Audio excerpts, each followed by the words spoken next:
Allah menyebutkan dalam hadis qudsi, wahai anak Adam, jangan pernah engkau takut dengan siapapun yang berkuasa, raja, presiden, siapa saja, selama kekuasaanku ada, dan kekuasaanku tidak akan pernah punah selamanya.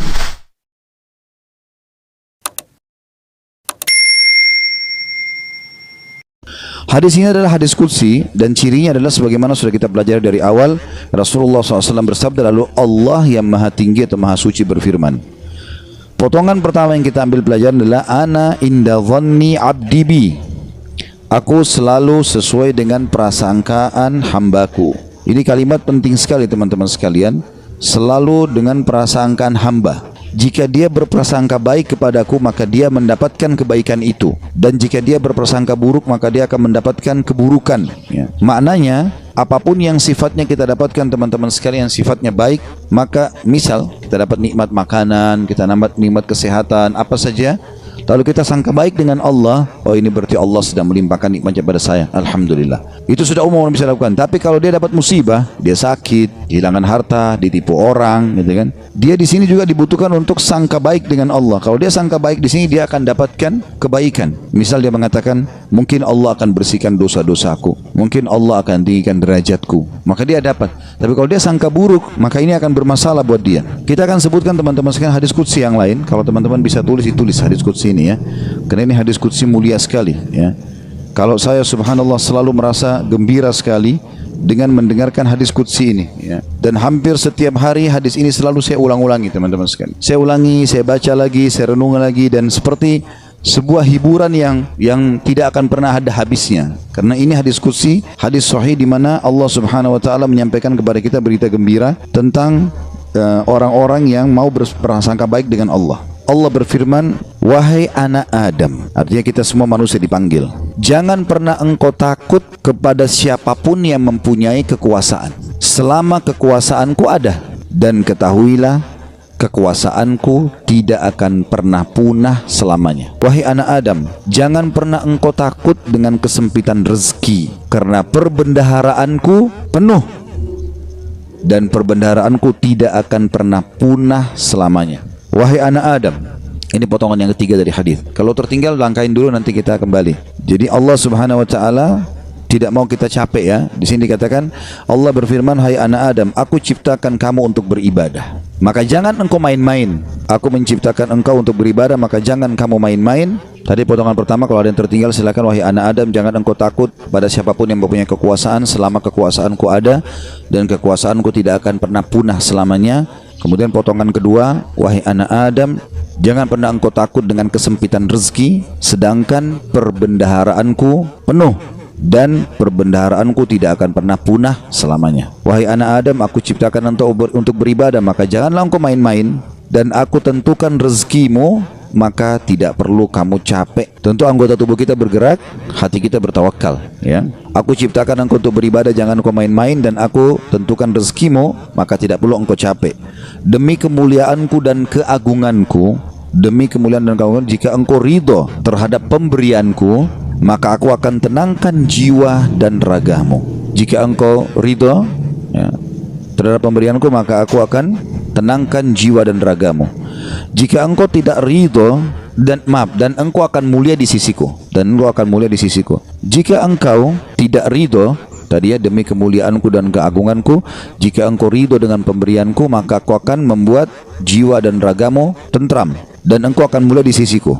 Tapi jika engkau tidak menerima pemberianku, maka aku akan membuatmu mengejar dunia. Nanti kita ulangi lagi ya. Dan jika engkau tidak menerima pemberianku, maka aku akan membuatmu mengejar dunia, seperti hewan buas yang sedang mengejar mangsanya di padang pasir. Kemudian tidak akan datang kepadamu kecuali yang sudah aku takdirkan. Jadi kalau kita ridho dengan apa yang Allah berikan, Allah akan buat jiwa kita dan raga kita tenang, lalu kita mulia di sisi Allah. Tapi kalau kita tidak ridho terhadap apa yang Allah berikan, kenapa ya saya begini ekonomi saya, kenapa ya muka saya begini, kenapa ya badan saya begini, kita berkeluh kesah, maka Allah SWT mengatakan, aku akan membuatmu mengejar dunia seperti hewan buas yang sedang mengejar mangsanya di padang pasir. Kemudian tidak datang kepadamu kecuali yang sudah aku tentukan juga. Makanya capek sekali. Jadi orang beriman itu santai saja. dia akan dapat semua apa yang Allah janjikan, tidak perlu capek-capek. Nah, orang yang mengejar dunia berlebihan justru orang karena tidak bisa menerima takdirnya Allah atau tidak ridho dengan pembagiannya Allah. Wahai anak Adam, aku telah menciptakan langit dan bumi dan aku tidak pernah sulit menciptakan keduanya. Maka apakah kau pikir aku akan sulit untuk mengurus rezekimu? Wahai anak Adam, jangan pernah engkau minta rezeki untuk esok hari sebagaimana aku tidak pernah meminta kepadamu amal esok hari. Wahai anak Adam, sesungguhnya aku mencintaimu, maka atas hak itulah cintailah aku. Kita ulangi hadisnya. Allah menyebutkan dalam hadis qudsi, wahai anak Adam, jangan pernah engkau takut dengan siapapun yang berkuasa, raja, presiden, siapa saja, selama kekuasaanku ada, dan kekuasaanku tidak akan pernah punah selamanya. Wahai anak Adam, lanjutan yang potongan duanya, jangan pernah takut dengan sempitnya rezeki, sebab perbendaharaanku banyak, penuh, dan perbendaharaanku tidak akan pernah habis selamanya. Yang ketiga, wahai anak Adam, aku telah menciptakan engkau untuk beribadah, maka jangan bermain-main, dan aku juga sudah menentukan rezekimu, maka tidak perlu engkau capek. Jadi di sini anggota tubuh kita berusaha, hati kita bertawakal. Demi kemuliaanku dan keagunganku, jika engkau ridho terhadap pemberianku, ridho dengan paras wajahnya, tubuhnya, pasangan hidupnya, anaknya, maka aku akan tenangkan jiwa dan ragamu, dan engkau akan mulia di sisiku. Dan jika engkau tidak ridho terhadap pemberianku, maka demi kemuliaanku dan keagunganku, aku akan bebankan kepadamu dunia, atau akan membuatmu mengejar dunia, sehingga engkau berlari-lari mengejarnya seperti hewan buas yang sedang mengejar mangsanya di padang pasir. Kemudian tidak datang kepadamu kecuali yang sudah aku tentukan. Wahai anak Adam, aku telah ciptakan langit dan bumi, dan aku tidak pernah merasa susah dalam mengurus dan menciptakannya. Maka apakah kamu pikir aku akan capek dengan mengurus rezekimu?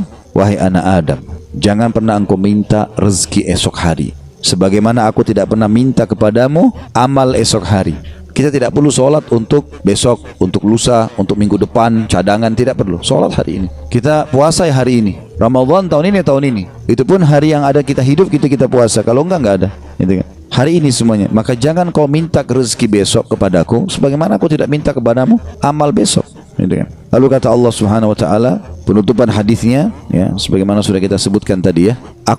Wahai anak Adam, aku sangat mencintaimu, maka atas hak itulah cintailah aku. Dan mana cinta artinya? Mengabdi dan berkorban. Ya, ikutilah perintahku. Apa yang aku perintahkan, apa yang aku larang, aku perintahkan kerjakan, larang tinggalkan. Ini subhanallah hadis teman-teman sekalian. Setiap kali saya baca, saya pribadi ya merasa ketenangan jiwa. Udah Allah sudah tentuin semua. Dan ini sesuai juga yang pernah saya sampaikan teman-teman sekalian. Hadis yang perkataan Hasan Basri rahimahullah yang mengatakan, aku selalu tenang dan senang dalam kehidupan dunia karena dua hal.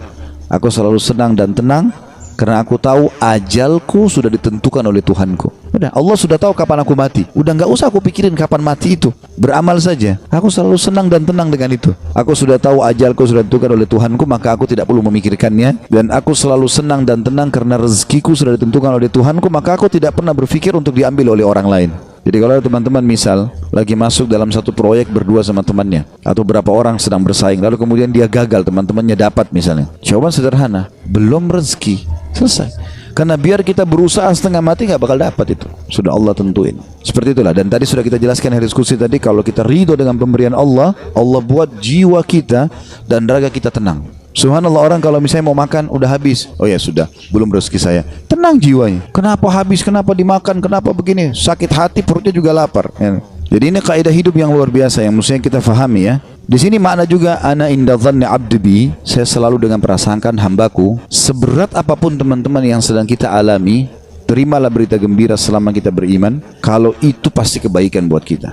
Sampai ada sebuah hadis qudsi yang lain, ya, kata Nabi SAW, Allah berfirman kepada para malaikat, batasilah rezekinya hambaku yang ini, karena kalau kau bukakan dia akan kufur, dan luaskan rezekinya hambaku yang ini, karena kalau kau bukakan dia tambah bersyukur. Jawabannya sederhana. Berarti kalau kita mau teman-teman sekalian rezeki kita terbuka segala macam, royal di jalan Allah, jangan perhitungan. Allah SWT akan buka, karena Allah tahu ini orang kalau dibukain tidak masalah. Qarun kan begitu dulu. Qarun itu yang diceritakan di dalam Al-Quran tentang kaumnya Nabi Musa yang kaya raya, sampai di Indonesia pun bahasanya harta karun ya. Itu kan namanya Qarun, ditimbun sama Allah dengan harta-hartanya. Walaupun ahli sejarah berselisih pendapat di mana tempatnya. Ada yang mengatakan di laut di Turki, ada yang mengatakan di Jordan, negeri Syam, dan sampai ala kulli hal dia ditenggelamkan oleh Allah SWT sampai semua harta tertimbun dikatakan harta Qarun. Ya. Qarun itu dulu orang soleh, luar biasa ibadahnya sama Allah, sampai terkenal di pengikut Nabi Musa yang paling alim termasuk adalah Qarun. Miskin, rumahnya susah, bajunya kotor, makan tiap hari tinggal tunggu orang kasih. Sering Nabi Musa lewat, kirim salam sama dia, tanya kabarnya, titipin makanan. Salah satu dia bilang, hai Nabi Allah, mintalah kepada Allah agar aku diberikan kekayaan. Susah hidup begini. Nabi Musa AS berdoa, baiklah, ya Allah bukakanlah rezekinya Qarun. Allah terima. Qarun bertahap diajarkan oleh Allah Subhanahu Wa Taala. Tiba-tiba Nabi Musa AS berikan dia sedikit emas, ya, kemudian dia transaksikan, terus dia tertarik dengan emas itu. Dia mulai belajar bagaimana cara mengelolanya emas, sampai pelan-pelan dia punya kios kecil, lama-lama sampai dia punya produksi emas terbesar pada saat itu. Menjadi orang kaya raya. Udah nggak sholat lagi, udah nggak zikir lagi, ya. Udah mulai sombong, jalan di pinggir jalan, sampai kereta kencananya semua pakai emas. Kemudian Nabi Musa AS utus orang-orang untuk ngumpulin zakat mal, dia nggak mau kasih. Lebih parah daripada itu, dia mengajak kaumnya dan membiayai mereka untuk memerangi Musa AS. Sampai akhirnya Musa AS berdoa agar Allah tenggelam dengan harta-hartanya semua. Jadi subhanallah, Allah itu memberikan dan Allah menahan, itu Allah tahu tentang kita. Ya ibaratnya seperti misalnya anak kita. Kita tidak bahasakan Allah punya anak. Ta'ala Allah, ya. Allah maha suci dengan maha tinggi masalah itu. Tapi ini Ibnu Qayyim rahimahullah memberikan contoh perumpamaan orang yang belum dikasih oleh Tuhannya Allah. Perumpamaan seperti seorang anak yang sedang meminta izin dari orang tuanya untuk melakukan satu perbuatan atau berteman dengan seseorang. Misal bapak ibu punya anak mau berjalan sama teman-teman, kita tahu teman-teman ini narkotika, orang merusak. Padahal anak ini tidak ngerti, dia bilang ibu ayah izinkan saya. Kira-kira bapak ibu mau izinkan? Kalau kita pakai akal sehat kan nggak mungkin. Kita tahu anak ini walaupun dia mau, dia senang, dia gembira, dia akan rusak nanti. Kita nggak akan kasih, apapun risikonya. Ibnu Qayyim rahimahullah berikan perumpamaan seperti itu. Ada orang merengek-rengek sama Allah, Allah belum kasih.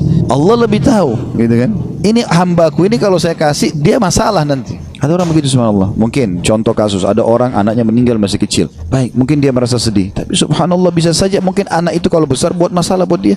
Kita nggak tahu. Walaupun menurut kita mungkin tidak. Kan itu terjadi di kisahnya Nabi Khidir, ya kan? Dalam surah Al-Kahfi disebutkan, waktu Nabi Musa AS jalan sama dia, ada anak kecil jalan langsung dibunuh oleh Nabi Khidir. Nabi Musa bilang, kenapa kau bunuh anak kecil? Nggak ada dosanya nih. Kata Nabi Khidir, kan saya sudah bilang, syaratnya kau belajar sama saya, jangan tanya sampai saya jelasin. Tapi yang jelas, Nabi Musa bertanya waktu itu, ringkas cerita, nanti akhirnya Nabi Khidir ceritain. Gitu kan? Nabi dia bilang, anak itu sudah ada berita dari Allah. Kalau anak ini kalau besar dia akan durhaka sama orang tuanya. Sementara orang tuanya ini adalah orang soleh, orang baik. Si ayah sama ibu ini orang baik. Maka Allah menyuruh aku membunuhnya. Aku pertama utusan Allah. Kalau aku bunuh aku tidak berdosa. Itu anak ini meninggal belum balik, berarti dia juga masuk surga. Orang tuanya digantikan oleh Allah anak yang soleh. Hamil lagi ibunya setelah itu. Kemudian melahirkan anak yang soleh. Kita tidak tahu rahasia Allah. Maka berprasangka dengan Allah baik ini penting. Apapun sifatnya teman-teman. Apapun sifatnya. Saya ketemu dengan seorang pengusaha di Surabaya habis tabligh akbar tuh hari. Datang kepada saya, Ustaz, di antara teman-teman saya orang yang bisa dikatakan di antara mereka kelasnya yang paling alimnya saya. Artinya di antara ibadah segala macam teman saya masih ada yang lalai sholat. Saya alhamdulillah azan ke masjid, urus ibadah lah gitu kan. Masuk ke satu proyek semua dapat kecuali saya, Ustaz. Bagaimana memahami? Hati saya masih pegel nih gitu. Saya jawab, itu belum rezeki antum. Dan bisa bahaya, mungkin saya kalau antum masuk malah jadi masalah. Bersangka baik sama Allah. Sudah, orang mukmin itu seperti kalau jalan ke satu tempat, antum lagi jalan ke dalam gang, ketemu sebuah jalan yang buntu. Apa yang harus dilakukan? Nggak usah mikirin kenapa ini buntu. Belok kiri atau kanan, cari jalan keluar, itu solusinya. Kan gitu. Kalau mentok selesai, langsung cari jalan keluar, gitu kan? Sampai dalam masalah ibadah, kita bangun telat nih subuh. Udah nggak usah pikirin kenapa saya telat dulu. Wudu dulu, sholat dulu. Baru nanti hilangkan sebab-sebabnya. Besok jangan terulang, gitu kan? Kalau enggak akan terbuang waktu, akan hilang kesempatan-kesempatan. Dalam kaidah agama dikatakan, apa yang tidak bisa dijangkau semuanya, jangan hilang sebagiannya. Kalau kita enggak sempat sholat sunnahnya, minimal wajibnya jangan sampai kehilangan. Kita masuk ke masjid, banyak orang begitu. Kadang-kadang dia masuk masjid, sholat duhur misalnya, kayak kita sebentar mau duhur ya. Dia sholat misalnya, dia masuk masjid, dia lihat imam ini sudah bangun dari ruku, sami Allah liman hamidah. Nunggu kenapa dia mau tahu ini rakaat terakhir atau bukan? Kalau rakaat terakhir sudah ditunggu aja sampai salam, baru dia sholat sendiri. Keliru ini akhi. Tetap lebih utama sholat pertama. Kata para ulama, walaupun tahiyat terakhir di jamaah pertama lebih afdal daripada jamaah kedua walaupun dia di saf pertama. Walaupun itu sudah terakhir. Takbir duduk tahiyat sama mereka. Berapa banyak orang yang tidak paham masalah ini, yang tidak bisa didapat semuanya, jangan kehilangan sebagiannya. Itu kaidah, harusnya begitu. Apa saja teman-teman sekalian, subhanallah, saya pernah punya teman orang Senegal dari Afrika dulu waktu masih di Madinah. Teman saya di sebelah duduk di sebelah saya. Dia mungkin telat masuk kuliah 3 bulan gara-gara pengurusan visanya berangkat gitu. Tapi subhanallah cum laude anak itu. Dia datang duduk di sebelah saya, mulai masuk hari itu. Saya kan nulis juga apa yang dosen bilang. Saya ikutin apa yang dosen bilang, saya tulisin. Anak ini begitu masuk sudah 3 bulan, udah banyak lembaran pelajaran yang ketinggalan. Mungkin ada 40-50 lembar tulisan yang sudah ketinggalan. Tapi dia mulai hari itu teman-teman sekalian, dia langsung tulis. Mulai masuk hari pertama, dosen pertama, dan sampai masa ujian terus saja dia nulis. Saya sempat tanya dia waktu dia mulai nulis, "Akhi, bagaimana ente nulis, kan ada yang ketinggalan?" Dia bilang, "Gak apa-apa, saya tulis sekarang, nanti itu nyusul. Sekarang ini dulu saya tulis." Dan betul, ternyata setelah mendekat ujian, yang dia tulis berisi kurang lebih 70%, yang tertinggal 30%. 30% itu disusul sama dia, diambil tulisan teman-teman yang sudah ada baru disusulin. Jadi yang tidak bisa dijangkau semuanya, jangan kehilangan sebagiannya, kan gitu. Ada orang begitu subhanallah, ya. Lewat waktu sholat duha sudah kepepet, sudahlah nggak apa-apa, nggak usah deh, besok aja. Jangan, sekarang. Walaupun cuma 2 rakaat, nggak ada masalah. Jangan kehilangan semuanya. Maka itu kejelian dalam memahami itu teman-teman sekalian.